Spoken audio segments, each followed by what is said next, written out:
E-mini S&Ps close out the week moving higher. In fact, made a big move higher, up 1%, closing out at 59.90.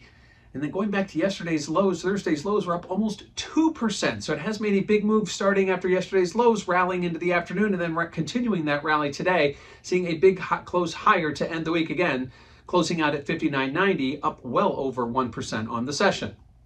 Now, what does this mean for volatility?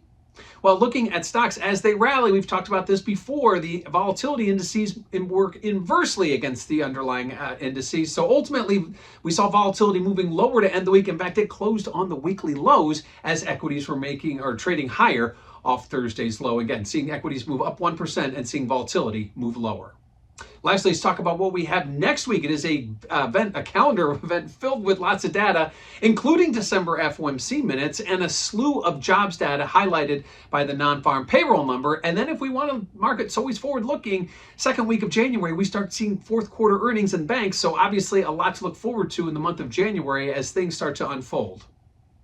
So as we close out this week, we see equities see a big move higher to close out the week. The move that started late Thursday, rallied into Friday, and ended up 1% today, seeing equities close around 59.90 in the E-mini S&Ps ahead of next week's December FOMC minutes and non-farm payroll numbers.